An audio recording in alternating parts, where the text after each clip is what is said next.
지난주에 여러분들에게 소개한 빵이 생각나십니까? 보름달 빵. 제가 보름달 빵을 사왔습니다. 보름달 빵. 이 보니까 1976년도부터 나왔더라고요. 저 중학교 때 한참 선풍을 날렸던 빵입니다. 이 빵을 먹으면 제가 엄청 행복했다고 말해주죠. 이 빵이 정말 먹고 싶을 때 먹지 못할 때 얼마나 슬프든지 모릅니다. 그런데 이 빵을 먹게 됐을 때 얼마나 행복했는지 또한 말로 표현할 수 없습니다. 그때의 감격이 지금도 느껴지는데요. 이 빵을 드시고 자라신 분들도 있을 거고, 이 빵을 모르고 또 세대를 뛰어넘는 사람도 있을 것입니다. 꼭 한번 먹어보시기 바랍니다. 그러나 이 빵은 여러분들에게 잠시 행복을 줍니다. 이 빵이 여러분들에게 영원한 행복을 주지는 않습니다.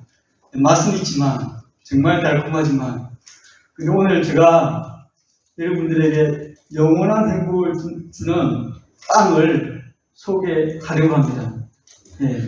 이 빵 말고요.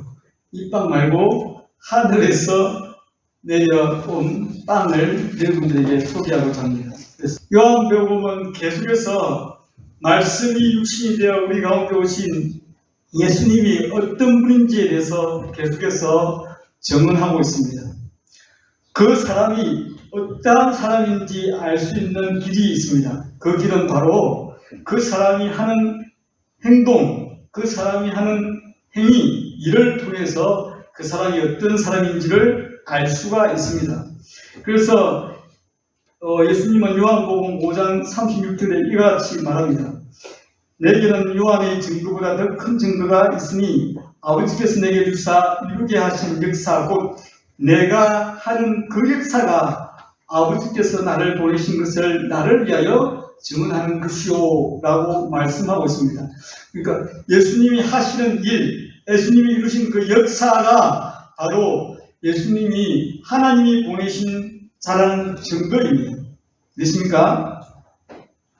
이것은 예수님이 하나님이 보내신 사람이 아니면 도저히 할 수 없는 그 일을 행하시는 분이시라는 사실입니다. 그래서 예수님이 행하시는 많은 이적들, 많은 가르침들이 바로 이분이야말로 하나님이 보내신 분이라는 것을 증언하고 있습니다.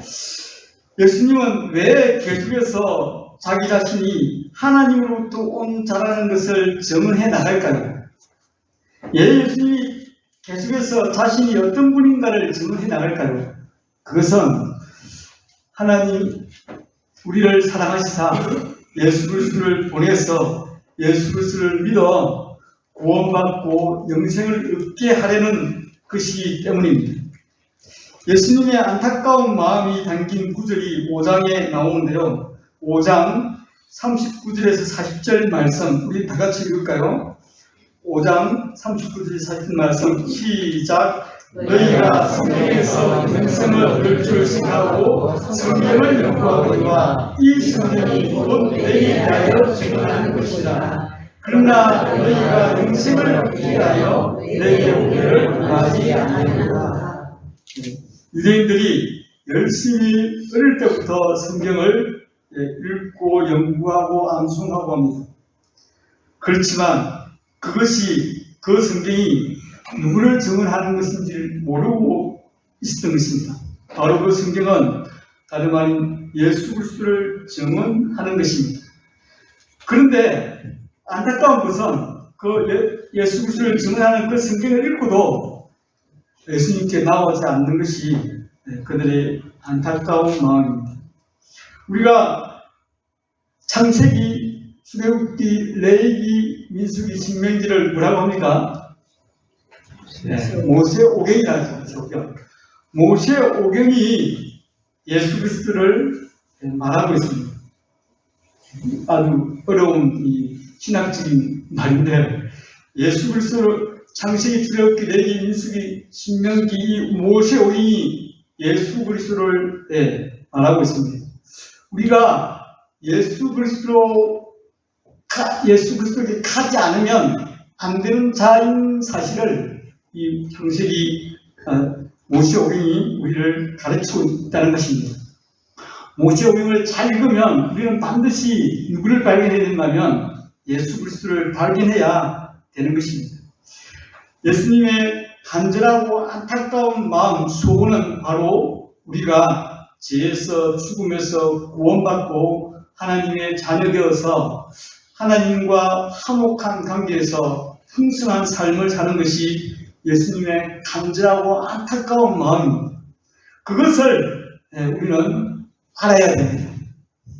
알고 이 요한복음을 읽든지 마가복음을 읽든지 누가복음을 읽어야 됩니다. 그 안타까운 마음의 간절한 소원을 모르고 읽으면 이 성경책이 정말 열심히 성경책을 읽지만 나와 상관없는 책이 될 수도 있습니다. 예수님은 스스로 이 땅에 우리를 구원하기 위해서 오셨습니다. 그분이 구원자가 될 수 있는지 구원자가 될 수 없는지 어떻게 알 수 있겠습니까? 그것은 바로 그분이 행하는 일을 보면 알 수가 있습니다. 그분이 하나님이 보내신 구원자인지 구원자가 아닌지를 알 수 있는 길은 그분이 행하시는 일을 보고 알 수 있는데요. 오늘 요한복음 6장이 그 사실을 더 명확하게 증언하고 있습니다. 요한복음 6장에 나오는 오벤이어 사건을 제가 재밌게 이야기해 드리도록 하겠습니다. 재밌게 이야기해 드리면 될까? 졸지 마시고 잘 들어주시기 바랍니다. 때는 유월절이 가까운, 그러니까 이스라엘 백성들이 지키는 명절 중에 명절, 가장 최고의 명절인 유월절이 가까웠습니다. 그래서 유월절이 가까운 때는 그 계절이 어떻게 하면 봄입니다. 봄이 한창인 때였습니다. 그래서 이 온 세상이 아주 푸르른 세상이었습니다. 세상이 덥고 이제 나무도 초록을 넘어서 더 푸른 짙은 녹음을 향해 가는 그 계절에 갈릴리 바다 한 지역, 그곳이 어딘가 하면 베세다 들판이었습니다. 그 베세다 들판에 사람들이 많이 모였습니다. 사람들이 셀 수 없이 많이 모였습니다. 셀 수 없이. 왜 모였냐 하면 예수님이 병자를 고치고 정말 하늘의 놀라운 복음을 가르친다는 이 소식이 그 갈릴리 지역에 또 유대 땅에 퍼져나갔기 때문에 예수님이 가는 곳이면, 예수님이 움직이는 곳이면 수많은 사람들이 모여드는 것은 지극히 당연합니다. 지극히 당연하죠. 근데 예수님이 그 자기에게 온 수많은 무리를 보면서 불쌍히 여기는 마음, 긍휼히 여기는 마음이 들었습니다.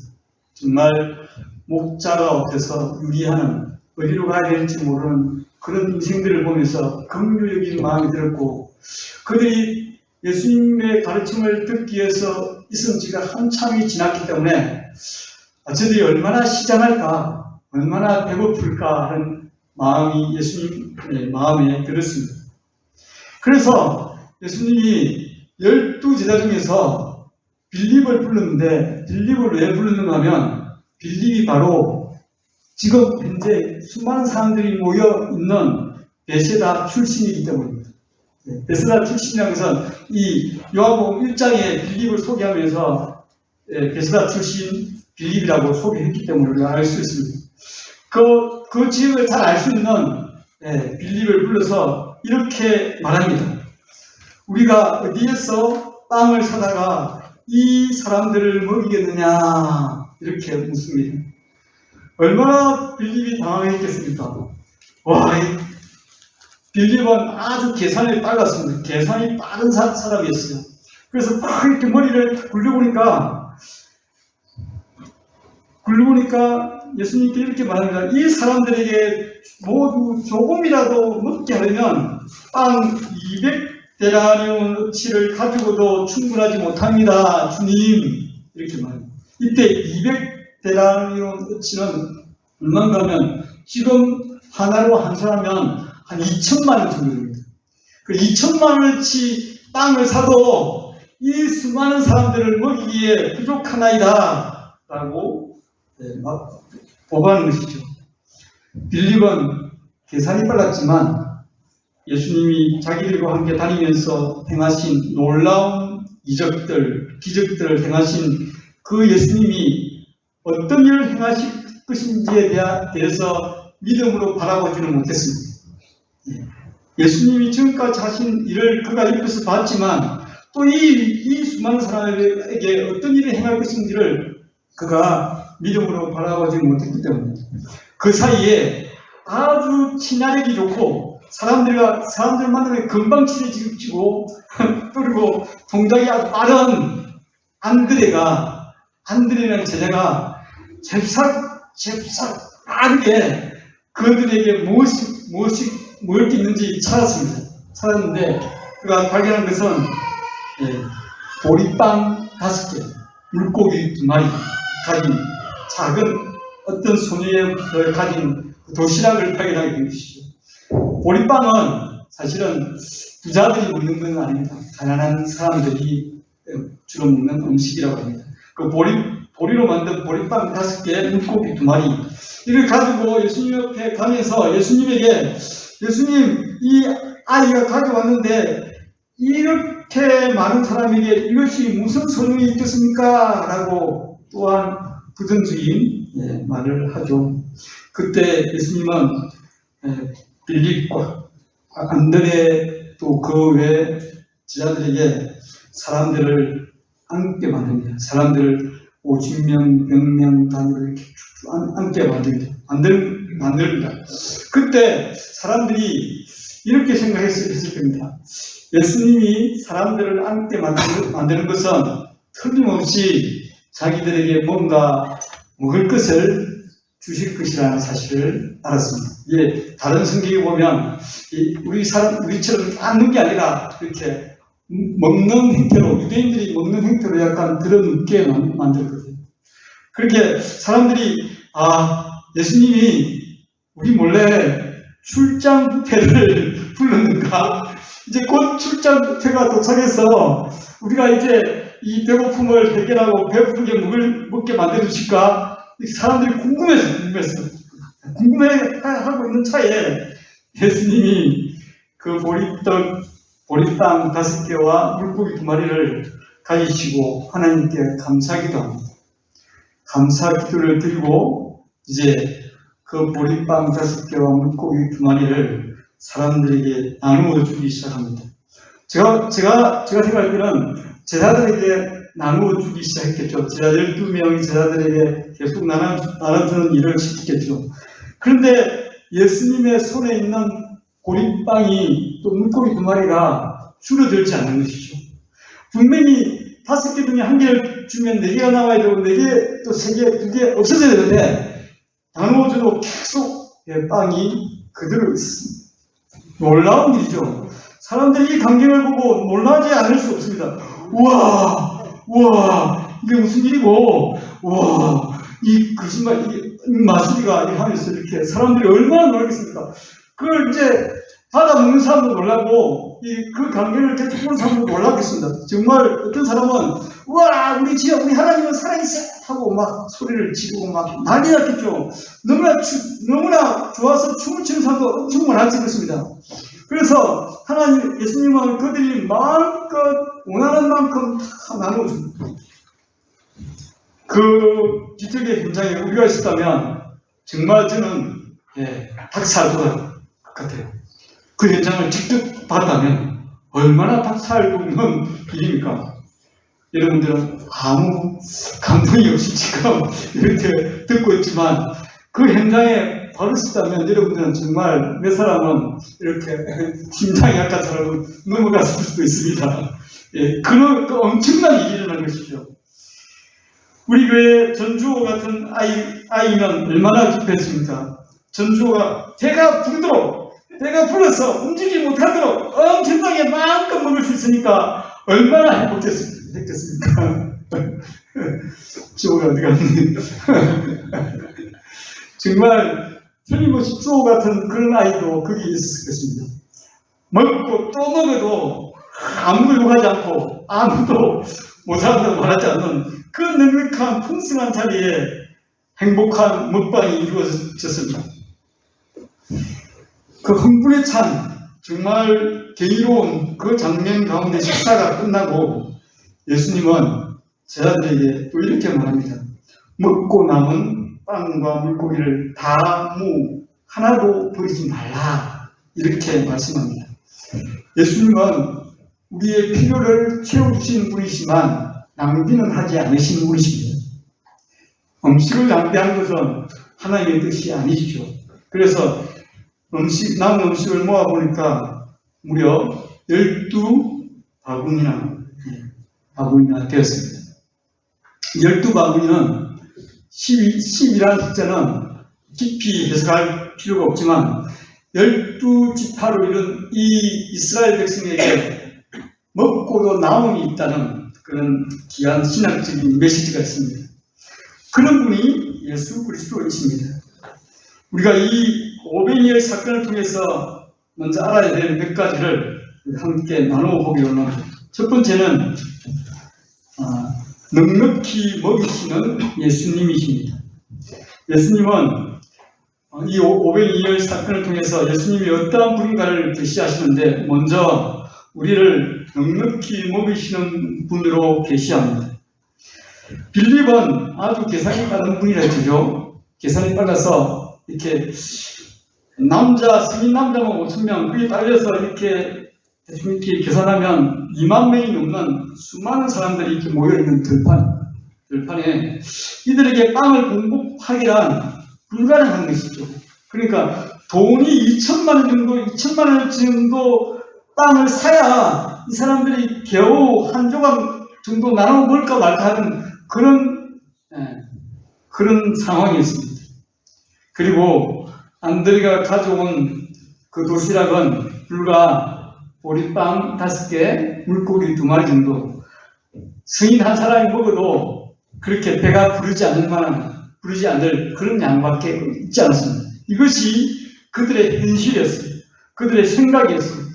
그러나 예수님이 이 작은 보리빵 5개와 물고기 2마리를 가지고 축사하신 후에, 감사기도 드린 후에 그들에게 나누어 주기를 시작할 때 그들이 원대로 먹을 수 있습니다. 여기 보면 6장 11절에 보면 예수께서 떡을 가져 축사하신 후에 앉아 있는 자들에게 나누어 주시고 물고기도 그렇게 그들의 뭐대로 원대로 주십니다.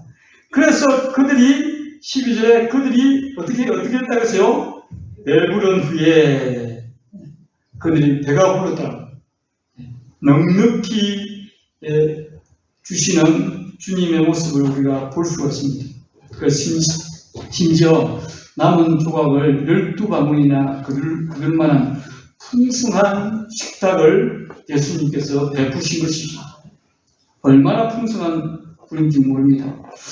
예수님은 우리의 필요를 아시는 분이십니다. 우리의 필요를 충분히 넉넉히 채워주실 수 있는 분이십니다.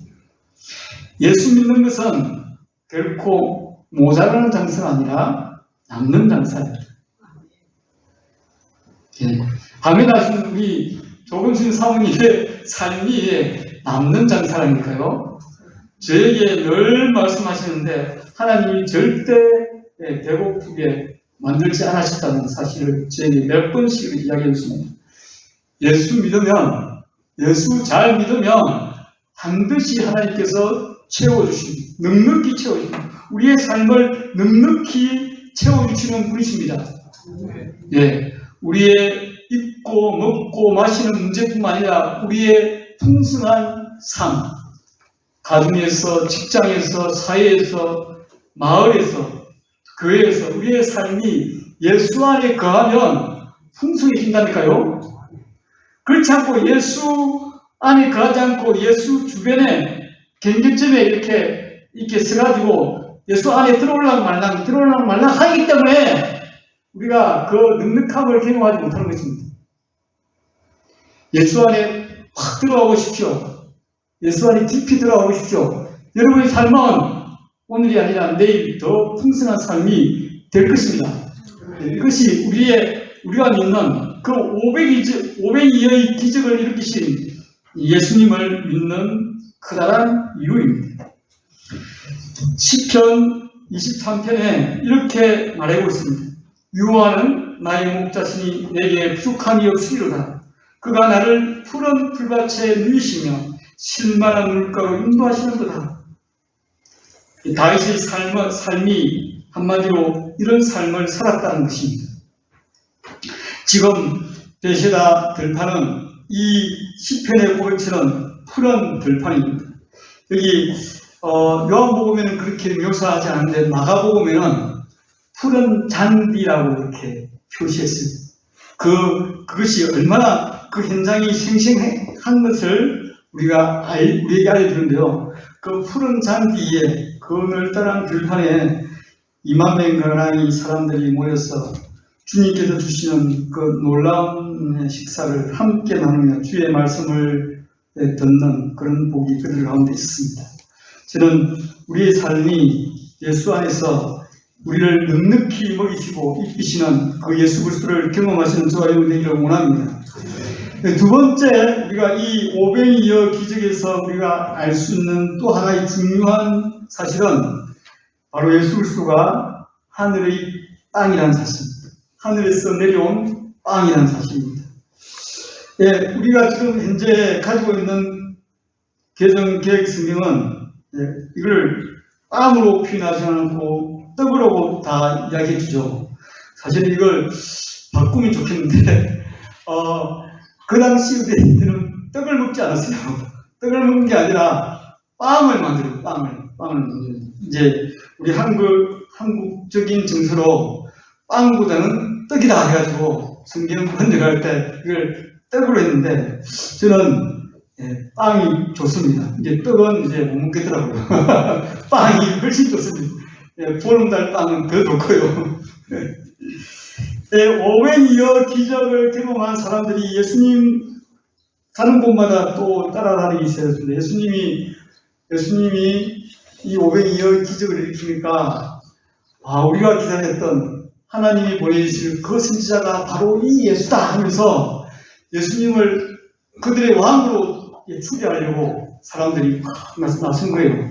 그래서 예수님은 그들의 원함을 아시고 들어준 게 아니라 예수님이 그들의 원함을 피해서 산 위로 올라가서 산 위로서 한적한 곳에서 하나님과 다시 기도하는 하나님과 교제하는 시간을 가지고 난 다음 제자들이 먼저 건너간 그 다시 베세다 들릭에서 반대편인 가버나움으로 무리를 걸어가서 가는 놀라운 또 이적을 행하십니다. 그래서 사람들이 예수님이 베세다 들녘에 있지 않은 것을 아시고 가버나움으로 예수님이 있는 곳으로 다시 사람들이 막 모여듭니다. 모여들 때 예수님이 이렇게 말씀합니다. 오늘 우리가 함께 읽었던 본문이 나오는 본문 말씀인데요. 요한복음 6장 27절 썩을 양식을 위하여 일하지 말고 영생하도록 있는 양식을 위하여 하라. 이 양식은 인자가 너희에게 주리니 인자는 아버지 하나님께서 인치신 자니라 하면서 이 배부르게 먹었던 이 놀라운 식탁의 그 근본적인 취지가 뭔가를 다시 설명합니다. 이 배부르게 먹는 그 기적에서 끝나는 것이 아니라 이 오병이어 기적에서 우리가 꼭 알아야 될 것은 그분이 우리에게 육신적인 필요를 채워주실 뿐만 아니라 영생하도록 사는 양식을 공급해 주시는 분이시라는 사실을 알아야 된다는 것입니다. 영생하도록 있는 양식을 누가 주신다고요? 예수 그리스도가 주십니다. 그래서 영원한 생명의 양식을 주신 분이 바로 예수님이라는 사실을 보여주는 사건이 오병이어 사건입니다. 우리가 정말 기적이 일어났다. 정말 사람들이 많이 먹었다. 배불리 먹었다. 거기에서 끝나면 아무 일이 없습니다. 거기서 끝나지 말고 우리에게 배불리 먹게 했던 그 예수님이 또한 우리에게 영원히 목마르지 않는, 영원히 배고프지 않는 생명의 양식, 영원한 양식을 주실 분이라는 사실을 발견하는 것. 이것이 중요한 사실입니다. 이 오병이어의 표적이 언제 일어났다고 말하고 있는가 하면 6장 4절에 보면, 6장 4절에 보면 마침 유대인의 명절인 유월절이 가까운지라 라고 말하고 있습니다. 유월절이 언제인지, 유월절이 몇 번 성경에 언급되는지 그건 중요한 것이 아니고요. 중요한 것은 유월절의 실체, 그렇게 유월절에 희생된 어린 양의 실체가 누구냐 하는 것이 중요한 겁니다. 유월절에 어린 양이 피를 흘리고 살이 찢기면서 그 애굽 땅에 있던 이스라엘 백성들을 구했잖아요. 구했습니다. 그처럼 예수님이 어린 양이 되셔서 이 땅에 오셔서 자기의 살과 피를 우리를 위해서 찢기시고 흘리심으로 말미암아 우리를 구원하실 그분이 진짜 유월절의 어린 양이라는 사실을 말하고 싶었습니다. 그 사실을 우리에게 전해주기 위해서 유월절이라는 단어를 넣었습니다. 예수님이야말로 우리에게 우리를 살리시고 우리를 구원하실 어린 양 예수이십니다. 하나님은 예수님을 통해서 우리를 구원하실 계획을 하나하나 이루어가고 계십니다.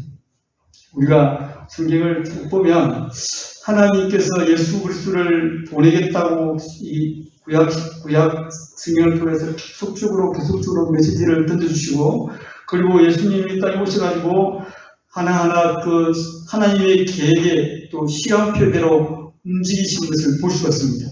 그것은 하나님이 예수님을 통해서 우리를 구원하시고자 하는 그 계획을 하나하나 이루어가고 성취하신다는 것을 우리가 볼 수가 있습니다. 하늘에서 내린 빵, 하늘에서 내린 양식, 이것을 그들이 언제 한번 경험했습니까? 경험한 적 있죠? 그것이 바로 출애굽 이후에 광야 40년 동안 매일 안식을 빼고 매일 하늘에서 내리는 만나를 그들이 먹었습니다. 먹고 그들이 농사 짓지 않아도 40년 동안 그 광야 생활을 해결해 주셨습니다. 이것도 기적 아니에요? 저도 그랬으면 좋겠습니다. 농사 짓지 않고 하늘에서 매일 내리면 그거 먹고, 그죠? 우리 홍순탁이 굉장히 열심히 가서 대사가 고생해서 일을 하지 않아도 하나님께서 보여주니까 그냥 먹고 맨날 성경 보고 찬양하고 전도하고 그렇게 하면 얼마나 좋겠습니까? 그것도 엄청난 일이지 않습니까? 이것도 저는 엄청난 일이라고 생각합니다. 그걸 경험했던, 그 조상이 경험했던 그 실체, 하늘에서 내리는 빵, 하늘의 양식의 실체이신 예수 그리스도가 이 땅에 오셔서 우리에게 영원히 목마르지 않는, 영원히 배고프지 않는 양식, 생명의 양식을 주시기 위해서 오셨다는 것입니다. 요한복음 6장 51절에서 55절 말씀인데요. 이게 기니까 제가 한 절 읽고 여러분들이 한 절 읽겠습니다. 요한복음 6장 51절에서 55절 말씀, 제가 떡 대신 빵을 넣어서 읽겠습니다. 나는 하늘에서 내려온 살아있는 빵이니 사람이 이 빵을 먹으면 영생하리라. 내가 줄 빵은 곧 세상의 생명을 위한 내 살이니라 하시니라. 그러므로 예수께서 사도할 이 사람이 자기 사람에게 세계를 주며 예수께서 이르시되 내가 진실로 너희에게 이르노니 인자의 살을 먹지 아니하고 인자의 피를 마시지 아니하면 너희 속에 생명이 없느니라. 내 살을 먹고 내 피를 마시는 자는 영생을 얻고 마지막 날에 내가 그를 다시 살리리니. 다 같이 읽겠습니다. 내 살은 참된 양식이요 내 피는 참된 육이로라. 이 말씀을 믿으십니까? 아멘. 그러면 여러분들이 다 식인종이 됩니다. 어떻게 여러분들이 예수님의 살을 먹고 예수님의 피를 마시겠습니까? 여러분들 식인종 아닙니까? 네, 무시무시한 식인종들 앞에 제가 설교하는 것 같은데요. 네, 이 예수 그리스도의 살을 먹고 피를 마신다는 것은 무엇을 의미할까요? 네, 그것은 바로 우리를 죄에서 구원하시기 위해서 자기 몸을 십자가에 못 박히신 예수 그리스도를 말합니다. 예수 그리스도는 우리의 죄값을 다 지불하기 위해서, 우리의 죄값을 지불하기 위해서 그분이 어린 양이 되어서 희생 제물이 되어서 온전히 자기 자신을 다 드려주었습니다.